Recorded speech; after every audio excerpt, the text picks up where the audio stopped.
Hello chess friends and welcome to Jozarov's chess channel and welcome to the Computer Chess Championship Season 11 Round 3.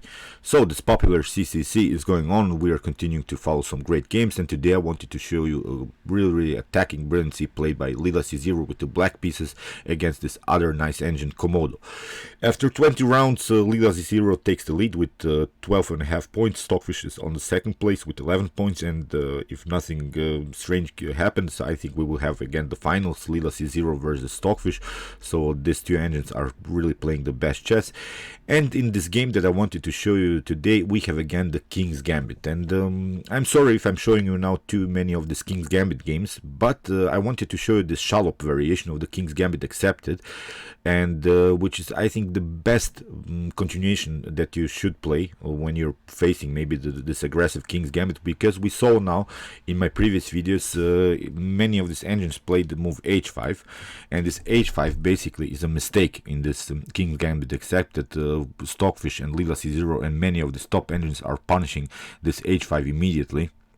In the game, Leela C Zero will continue with the so-called Shallop variation with knight on f6, and I think if you have troubles to play against the King's Gambit, I think this could be a good preparation for you, because knight on f6 really is the most natural way to face this very aggressive opening. So let's see the game. We have, as said, Komodo with the white pieces, Leela C Zero with the black pieces. e4 played by Komodo, e5, f4, e takes f4, and we have the King's Gambit accepted. It will be again aggressive game. So knight on f3, a common move with the preparation to play d4, getting our pawn central control, which is the main idea, deflecting this pawn from the center, now getting use of the center by ourselves. But now Leela C Zero plays this best variation, I think, with the move knight on f6.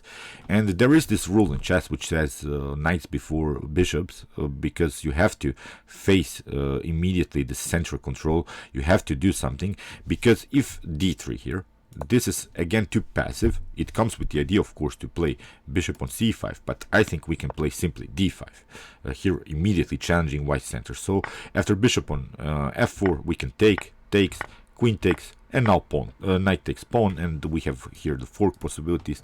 Maybe the best way here for white is to continue with bishop on b5, attacking the king, and now c6. If rook on e1, I think we can simply take. Rook takes knight, and now bishop on e6, covering ourselves, and this is, I think, a good position. We are a pawn up. We have the possibility to play knight on c6, bishop on c5, and similar ideas. We can even castle on the queen side here, but it could be dangerous because of this activity of this dark square bishop. So I think this is really a playable game. Nothing lost here for black with a good piece activity, and that's the most important thing, I think, in the King's Gambit accepted, because we saw now in many examples that black had some troubles with this h5, for instance, variations. I've explained it more in my previous videos of this series with some King's Gambit lines. After the move h5, black had always problems with this bishop on c8, knight on b8 with the rook on a8, didn't have good activity with these pieces. Here I think it's perfectly playable. In the game here, e5 was played instead of this passive d3. But after the move e5, so see, this knight on f6 is sort of a provocative move, forcing white to do something in the center. Of course, white can always connect the pawns here with the move d4, but these pawns then can be cracked, because we don't like, as black, this pawn central control that white has all the time. So now by advancing the pawn, white has exposed a little bit himself, because now we can challenge the center immediately with d6. I just want you to imagine if the pawn would have been on e4, and then if we have played d4, this d6 move doesn't make so much. Like now in this position, if we have advanced the pawn on e5, now the position in the center can immediately be cracked. And there is also the main idea about this opening line. After knight on h5, we can here play the move g5, because we have now discovered here this very important diagonal for the queen, and now g5 is a very nice possibility, because we are covering this square with our queen.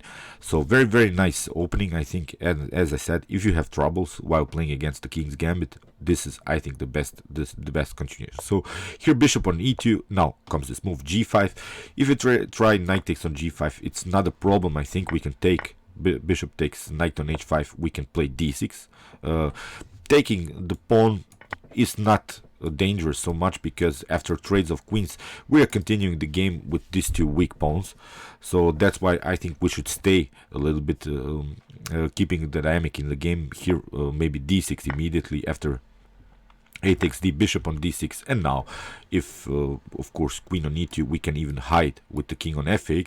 But here I think the best way is to proceed with queen on g2 after bishop on f3, queen on g5, and now after knight on c3 again to play knight on c6, the most natural way, and again with the preparation to play d6. So this is playable. We have even possibilities to play queen on h4, preventing white from castling. We can play even an active move with our bishop. So this is, I think, a better continuation here for black. So in the game, after this move g5, Komodo simply castled, and now comes h6. Very important move. Now we have fixed the position on the king side. Now the queen can play much more freely, because we have covered now finally this g5 weakness, and still we have possibility to play something like bishop on g7, bishop on e7, even castling is possible here, and still with the possibility to play our common idea d6, cracking the position. In the game d4, as said, d6 we have here, and now rook on e1. Very dangerous idea here by Komodo, with the preparation to play something like bishop on b5. Discovered attack if the position of course clears here in the center. In the game, bishop on e7 was played by Leela C Zero, e takes d6, we have c takes d6, and now c4. Bishop on f6, very important move, also sort of a provocative move, now forcing white to do this bishop on d3 idea, but it's not a problem. We can play simply king on f8, and it seems like a natural move, and also a natural square for the king. But if you just watch black's position and also watch this defensive setup that black has here, I think this is perfectly fine, because we have two pieces that are attacking here this pardon me, that are defending here our king. The queen has a good activity. The rook can also play on a very active square, rook on g8. Then we can proceed with g4, and similarly even f3, then really opening the position on the g file.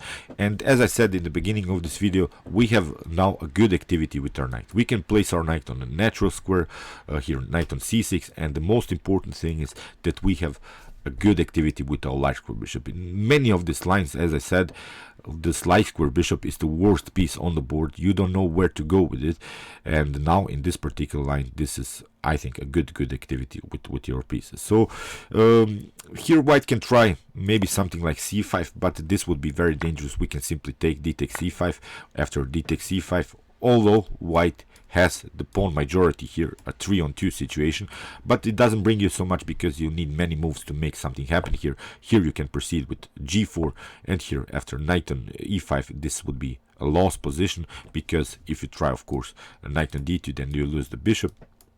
So that's why knight on e4, bishop takes, rook takes, and now queen on d4, and this would be game over. So if you try d5, I think we can play simply knight on a6, fixing the knight here on the square c5, then support it even with the move a5, creating sort of a blocking system on the queen side. And I think you can battle even with these 3 pawns against this pawn majority that white has here, this 4-on-3 situation. So nothing is lost, I think, here for black. Here I would love to continue here from against any player. This is really a good position, even with the possibility to secure our king on a very good square g7, really fixing the position and battle against this rook on the e file. So this would be the main defensive idea, trying to go into a favorable endgame here. So in the game, bishop on e4 was played by Komodo, and now the fun starts, because here g4 is played by Leela C Zero.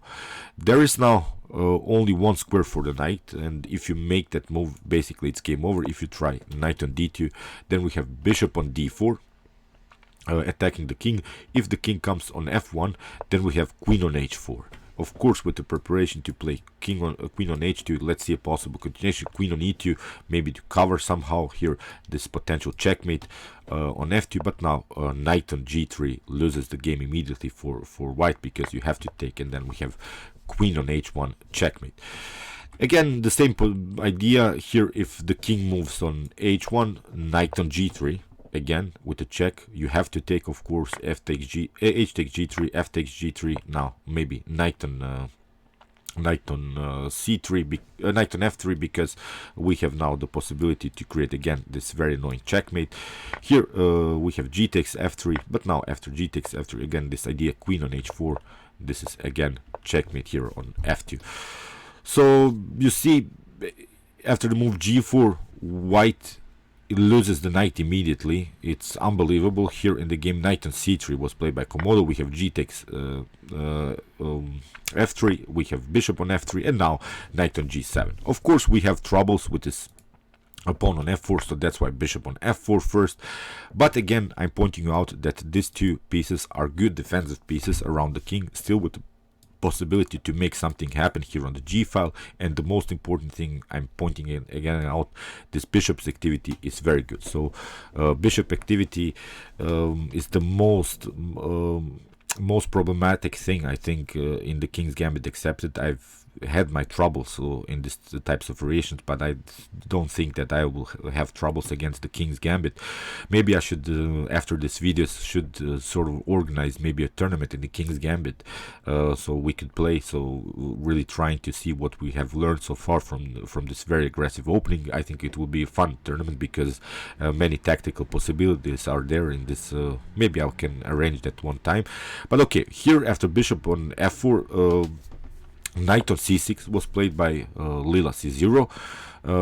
Again, sort of a provocative move. If you try d5 here immediately, it creates sort of an attack against the knight, but it's not a problem. We want the clarification here in the center, because we don't like this pawn-centric control that white has, because these pawns are restricting here this 4 squares in the center. So that annoys us. After d5, after d5, the position is clarified. Now you see white is only controlling just these 2 squares. So you see how the dynamics change after this provocative moves.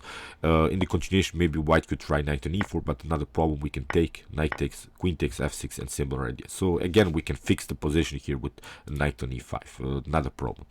So in the game, king on h1 was played. Now bishop on g5, trading of the bishops, and now knight on d5. Bishop takes, knight takes f4, and now queen on g5. Very important move because we want to liberate finally our queen, playing maybe active with our bishop and compete with this rook on the e file, because the rook on e1 is the most dangerous piece of white's here. I think you should battle against it because white has a pure domination here on the e file. So that's our main problem now to solve. In the continuation, rook on f1 was played. Try and get use now of the f file, because there are maybe some discovered attack possibilities with knight on e6, knight on g6, creating really dangerous checks. Knight on f5, here Leela C Zero closes the f file. We have bishop on c6, b takes c6, and now queen on f3. And okay, this is a dangerous attack against this pawn on c6. If you try bishop on d7, it's a little bit too passive. Maybe d5 can happen, but in the game, Leela C Zero of course finds the best move, played simply active chess. Rook on b8, getting now the last piece into the game, which is one of the most important principles in chess, playing with all of your pieces. Here after rook on b8, queen c6 was played. Now bishop on b7. You see how the bishop comes now active into the game, and now queen on c7, played by Komodo, and now queen on d8. There is one mistake, of course, you can take if you play king on g7, then you have the fork here, knight on e6, and it will be game over. But of course, Leela C Zero plays queen on d8, simplifies the position. Queen takes, rook takes on d8, and now rook on e1, again using this e file.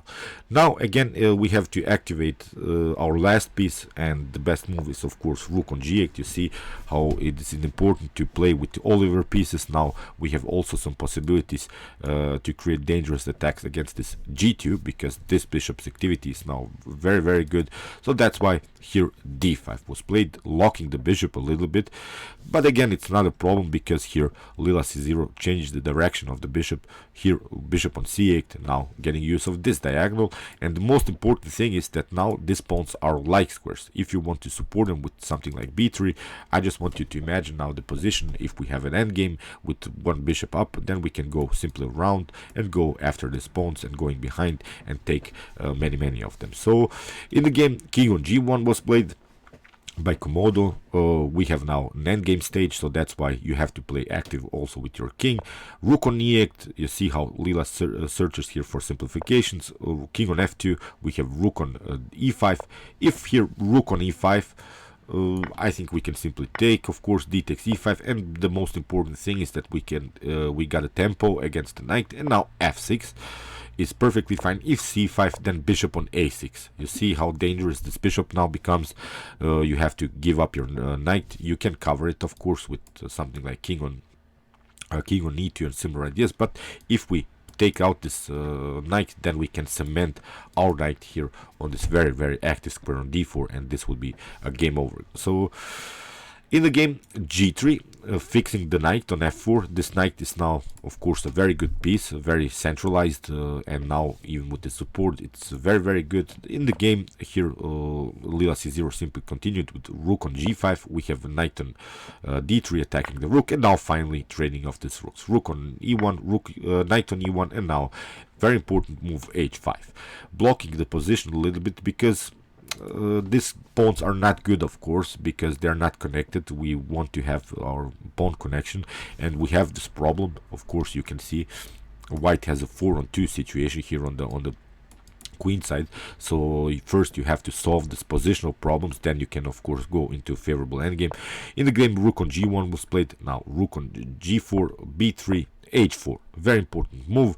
If h takes g takes h4, then we can take and attacking this pawn. So this would be again not a good position for white. In the game, knight on c2 was played a5, preventing this b4 move, because white would love to play b4 and connect now 3 pawns.